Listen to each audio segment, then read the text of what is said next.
Welcome to the Borg Bunker. Hugh of Borg speaking.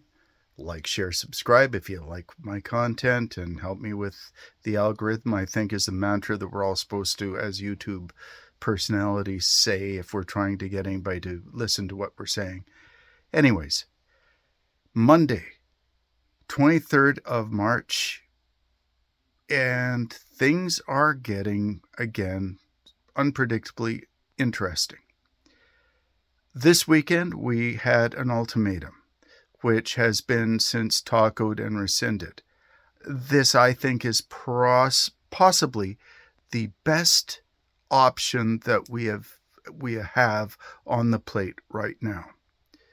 It looks like, because Trump is at heart a greed monkey who cannot do anything except make money for himself at the expense of everybody around him, has ensured that the market was manipulated once again so he and all his crew can use the entire global economy and the markets as a frigging eternal ATM to withdraw cash from.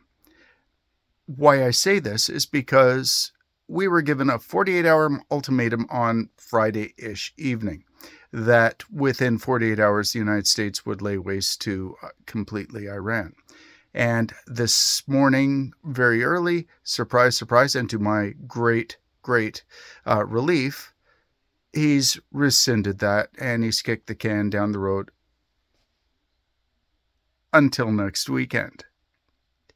It's always the weekends. There's a pattern that is growing here that we need to be mindful of as we look at how these events play out. So that does not mean that we're out of the woods. That does not mean that the situation is anywhere near being resolved, because it's only getting vastly worse. It just means that we are not looking at nuclear annihilation in the next 24 hours. Well, we're less likely, I would say, because this is definitely going to be in the cards. 48 hours ago, what do we get? We got Trump in a panic. Israeli air defense, as we've seen through any media that's leaking out, is absolutely weakening. They're starting to use anti-aircraft, radar-guided anti-aircraft artillery fire as opposed to interceptors to try to take out some of these incoming ordnance from Iran. And that is not going well. And Israel is being pounded very, very hard. Because of the cluster munitions, and I actually probably shouldn't call them cluster munitions. What Iran is deploying are essentially a non-nuclear, what we would call a MIRV, a multiple independently targetable reentry vehicle, which means it's got 80 explosive devices in the boost package, the bus, that goes up into low suborbital space, comes back down, screaming in at Mach 15 or whatever. It separates before the interceptors can take out the main body, and all these 80 munitions, some of them might be decoys, some of them might be spoofing, some of them might be doing all other things, but all these 200 kilogram munitions are raining down on Israel. Their air defense system was never designed for this sort of a threat. Sling of David Sling and Iron Dome were designed specifically for ballistic threats. Ballistic threats are predictable because you're following like a path of a bullet. The rocket goes up, rocket comes down, you work the numbers and crunch the math on the parabola, and you can figure out where you put your interceptor in the line of fire in order to kill the vehicle so that it doesn't hit anything. That's not happening with a hypersonic reentry vehicle that is capable of random maneuvering and being able to identify where the interceptors are coming at it and deke around them. And we're seeing that although, and let's be very clear, Israel has been outstandingly successful in stopping a lot of the incoming. I think they are about 90%. That's what they're saying. Probably a little bit less than that, but they are actually still taking out most of the interceptors. But here's the hard part. They're still coming, and they can't stop this because at the other end of the food chain, on the Iranian side, the Iranians have planned for this. They have their interceptors, or they have their kill vehicles or missiles in bunkers that are designed to withstand interception. They have excavation equipment on the inside of their mountain complexes, as well as on the outside, I would imagine. And so all the Israelis and the Americans can do is target the exit ramps, the points where the missiles might come out to be shot. So now they're down to playing whack-a-mole. And the Iranians have predicted this and have anticipated this. The difference in the level of planning between what the Iranians are doing and what the Israelis are doing is orders of magnitude. This is like Mike Tyson fighting a toddler in an arena. The Iranians have understood for a very long time what their weaknesses are and what their defenses are. The Americans and the Israelis are walking into this war, I think, mostly based on reckless hubris, that they think that based on their assumptions of what happened in Venezuela, what happened in Iraq, and the Persian Gulf, they can manage this and they can make this work.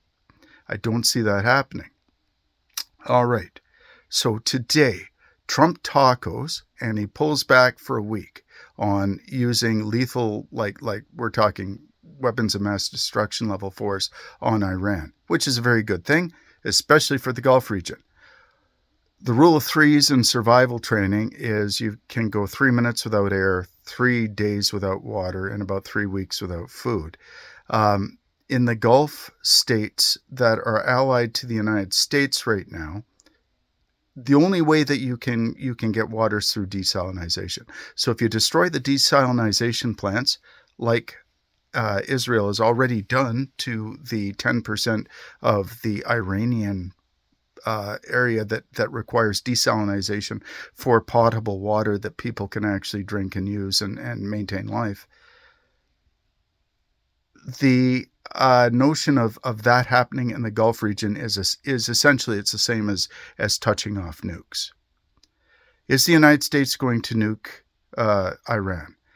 No, I don't think so. Not anytime soon.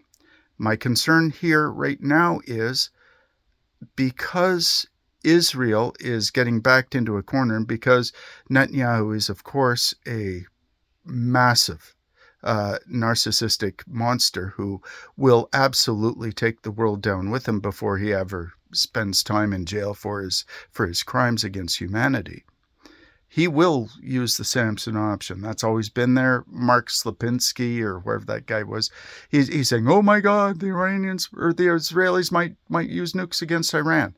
That's been on the cards since the Israelis stole the secrets of nuclear bomb development from the United States back in the 60s and made their own, and they've had this in play for a long time. Samson option is absolutely in the cards, and that's really at this point in time now that the United States is looking like it's trying to throttle back a bit from this. Obviously, somebody got in and talked to Trump about it. This means that the Israelis are going to be the wild card in this. The Israelis got us into this mess because they recklessly launched this assault. Bibi's got his own reasons. They now have a ground war in Lebanon that is not going as well as they are saying it is going.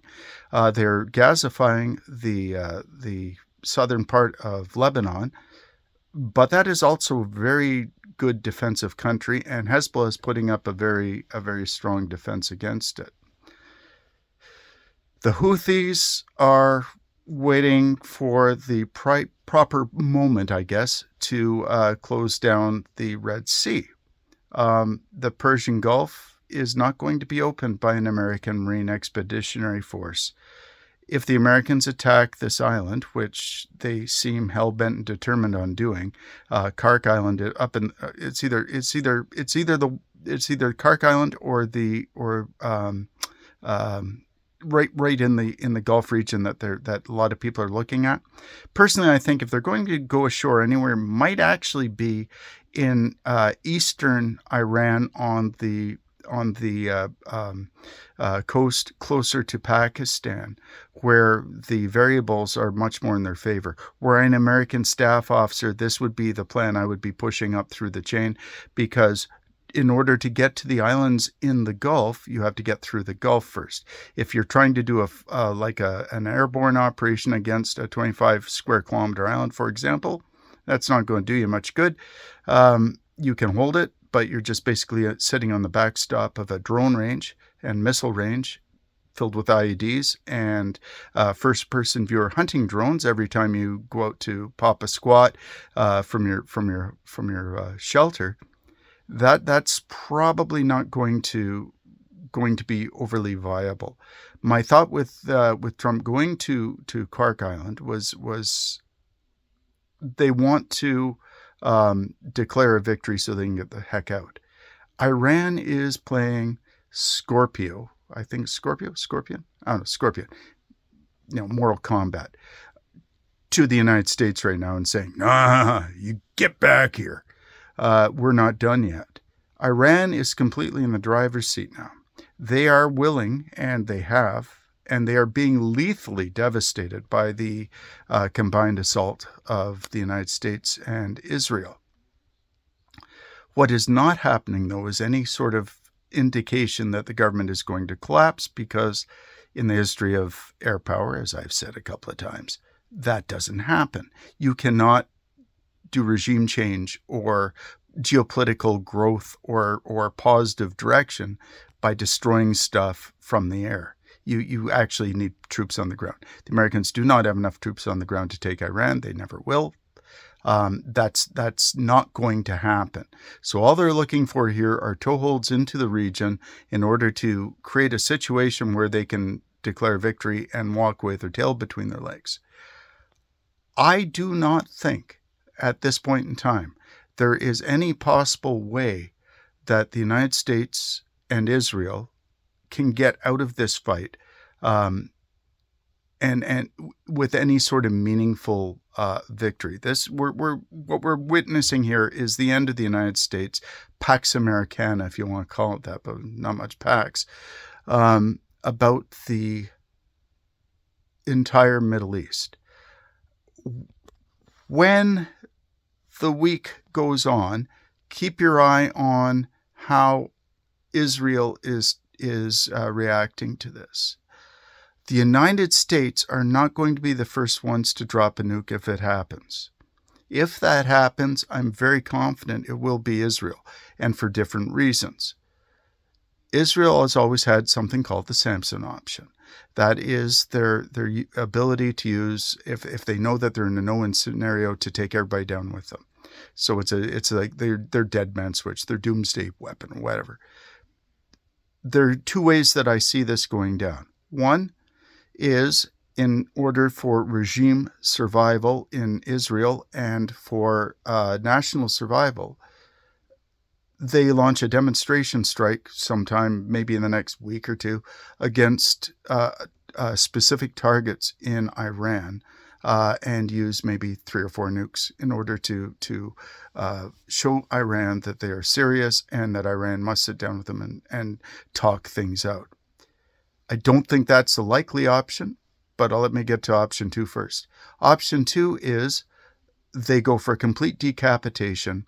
They've got approximately, I don't know, last sources that I knew about, they're somewhere in the ballpark of 300 warheads that they can use. They're tactical. They're not overly large. They're about Hiroshima size, but they are capable of certainly of laying waste to urban areas in Iran. I think they might go there first rather than option number 1, because they know that if they use a limited nuke strike, a demonstration strike against Iran, even if they loose one off in the desert a million miles away from anything alive, Iran is going to see that as what it is, an existential threat, and Iran will release absolutely everything and turn Israel into a parking lot. They don't need nukes to do that. They can do that themselves. They will also probably, if that happens, say all the desalinization plants in the Middle East, gone. hitting desalination plants in this part of the world, like I said, the rule of threes, that means that you're only down to 3 days of water for millions of people. This is economic war taken to the geopolitical thermonuclear level. Even if nukes aren't used, it's the same as if nukes are used. And the world functionally and fundamentally changes in an incredibly dark way. I hope that doesn't happen. I hope they can walk it back. I don't think the Americans will strike first. Israel, I was thinking this morning before I saw that Trump talkoed that it was 60-40 that we might see nukes in the next several days. I'm backing that off a bit, but we're still running around 50-50 in my back of the pack of smokes estimation of what's happening here. The United States will not be able to do anything meaningful in the region until they get their ships towards or near the Strait of Hormuz or into theater. So we still have about 10 days, 20 days or so, I think, for Boxer's, USS Boxer task force to get there too. They're not going to force the strait and go up to the island. That's not going to happen. They might take the islands right in the Gulf region, close to the Iranian shore, in order to secure bridgeheads that they can manage. I don't think that's going to go well for them. With the 82nd Airborne en route, that means that they're going to have some additional combat force, which might allow them to take the cities in the far southeast of Iran, which is also in a different ethnic group, which is more closely aligned to Pakistan than it is to Iran. So they might be looking at creating basically a beachhead there that they can use to manipulate and dominate and defensible territory that they can hold. This is far from over. 48 hours ago, we were looking at ultimatums. We're less than 15 hours from the original deadline, but Trump's talking. We're seeing market manipulation. We're seeing absolute abject lack of planning, and yeah, another fact. And another thing that occurred to me this morning that I wanted to mention, I can see some really strong parallels between how Iran is playing this and how the Canadian First Nations people played the tracks protest a few years ago. They launched like the tracks protest, Idle No More, and after that was First Nations communities across Canada, disparate, not overly well connected, but with a similar mindset and a similar objective to get the government to friggin' listen to them, didn't actually shut down the railroad tracks across Canada. But what they did do is they put enough equipment and things near them that the railroads had to stop until people listened. So they're using economic war against them. There are some parallels here, I think, and I'm going to have to build this into an article, but there are some parallels here between how the First Nations in Canada asserted their dominance and their power in an asymmetric way, and how Iran has literally hacked the U.S. Israeli Western code of war, way of war, in order to obviate their or to suppress their ability to influence policy and maximize the Iranian ability to dictate policy. The only way this war ends is when we see people sitting down at a friggin' table and Iran is saying, okay, this is our asks, these are not asks, these are what you're going to do. Here are your marching orders. Get to it, guys. But we are functionally seeing the end of the last 80 years of Western dominance in the Persian Gulf. No matter how this plays out, the way that things were a month ago is not the way that they are going to look like for the foreseeable future. Anyways, a lot of stuff to think about, but Hugh of Borg out, and look after each other out there, guys. It's spicy, it's stressful. People are freaking out, and we're not out of the woods yet, but it's not as bad as it could have been. So we'll take small favor there. Anyways, Hugh of Borg out. Have yourselves a great week and a great day.